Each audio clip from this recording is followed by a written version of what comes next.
as placas, que levanta essas placas, portanto, levanta as rochas, vão descer de montanhas, e esses são os mecanismos que vão pegar essa rocha aqui embaixo e vão levar aqui para a superfície. Mas enquanto isso está acontecendo ao longo do tempo geológico, esse material que está aqui em cima já está sofrendo interferência da neve. Tá?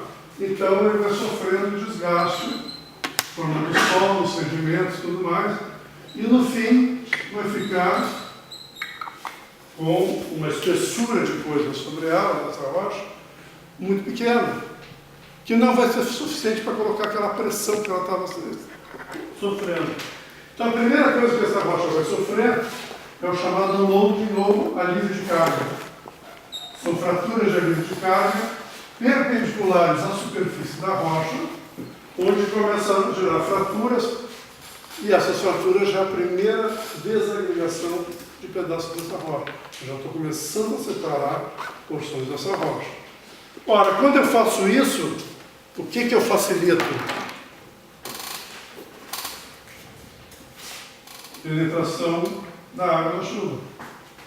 Infiltra no solo aqui e penetra por essas fraturas. E aí eu começo uma outra coisa que a gente conhece como decomposição. Que é outra resposta que os grãos minerais fornecem ao meio, né? Porque são minerais que foram formados a pressões e temperaturas muito altas e agora, em contato com a água, com o oxigênio, não aguentam e começam a se transformar em minerais que são mais resistentes às condições normais de temperatura e pressão na superfície. Por exemplo, essa argila, esse barro que a gente tem por aí, nada mais é que decomposição de mica, feldespato e alguns outros minerais. O único deles que não decompõe é o quartzo, pelo menos aqui na superfície. O quartzo não sofre decomposição, ele só sofre desagregação, ele só é solto. Então aquela areia de praia, a maioria delas é formada basicamente por quartzo, tá? O quartzo que está ali não vai sofrer, dificilmente vai sofrer decomposição, porque o quartzo sofrendo decomposição ele precisa de um determinado ambiente de pH muito ácido, tá? Em condições extremas de temperatura. Aí ele sofre uma decomposição, ele vira um gel. Fora isso, o quartzo é inerte quimicamente. Tá? Tanto é que a gente usa ele para absorver a umidade, né? Aqueles saquinhos de sílica que a gente coloca junto com o computador, junto com elementos eletrônicos. Tá? Muito bem.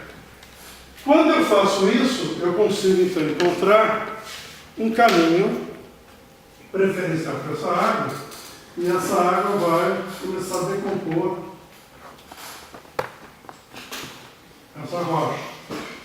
E vai separando esses pedaços aqui da rocha como um todo. E no fim eu vou ter o que exatamente? No fim, essa rocha está exposta aqui na superfície, como nós vamos ver na nossa série de campo.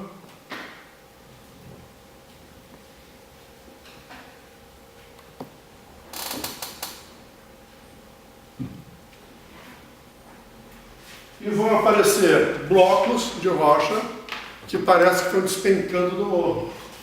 Então aqueles blocos, quando a gente está viajando de carro, vai para o lado dos morros, tem uns pedaços de rocha que estão totalmente soltos ali e que muitas vezes parece que vão cair e muitas vezes caem, né, como é o caso quando tem as chuvas lá no Rio de Janeiro, São Paulo, etc., Minas Gerais, Espírito Santo.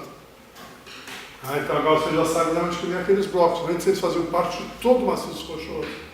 Agora eles são separados desse maciço por intemperismo. E isso continua avançando.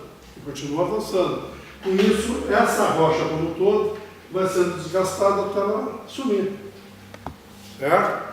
Quanto menor o pedaço for sobrando, tá, mais facilmente depois eu vou ter outras ações sobre esse pedaço. E essas partes que estão soltas agora da rocha vão ser chamadas de sedimentos. Uma outra maneira disso acontecer, vamos pegar as zonas elevadas, onde de noite faz muito frio, mesmo no verão, e de dia muito quente. Então a água que está circulando por ali, os córregos, os nascentes, de noite acontece o que com essa água? Congela. Ela penetra nas fraturas e congela. O que acontece com a água quando ela congela? Ela aumenta o volume. Tá? Então imagine que eu tenho uma fratura aqui. Aí essa água está circulando aqui durante o dia. Vem de noite, ela congela. Quando ela congela, ela aumenta a fratura. Vem de dia, ela descongela, continua correndo a fratura. Vem de noite, congela, aumenta. E com isso eu vou separando os blocos. Então, por congelamento e descongelamento, também eu faço intemperismo físico. Também pela cristalização de sais. Quando essa água é muito saturada em determinados compostos químicos ou elementos químicos, eles também cristalizam durante a noite, no frio, e de dia congelam. Ou pode ser por períodos muito longos. Vamos pegar, por exemplo, o hemisfério norte, que está todo ele acima dos trópicos, onde sempre é muito frio, clima temperado, frio para polar. Então, no inverno, tudo aquilo congela, no verão, tudo aquilo descongela. Também abrem, né, espaços entre as rochas. Tá? Tudo isso permite, então, a entrada da umidade, a água, ou simplesmente a umidade, para continuar decompondo. Muitas vezes vocês vão pegar esses blocos aqui, no campo, vão pegar um martelo lá para tirar uma amostra, e vocês vão bater nesses blocos que estão soltos, e ele faz um som abafado. Não é aquele som metálico batendo em rocha. Por quê? Porque aqui já tem uma casca todinha decomposta aqui por dentro.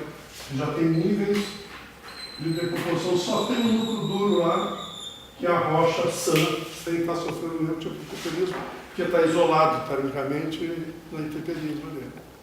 Certo? Então, a tendência é o intemperismo atacar de fora para dentro até atacar todo esse núcleo, esse bloco some. Mas quando esse bloco sumir, já tem outros blocos sendo formados aqui embaixo. E assim vai evoluindo. Tá? Vamos pegar um exemplo para vocês da nossa saída de campo.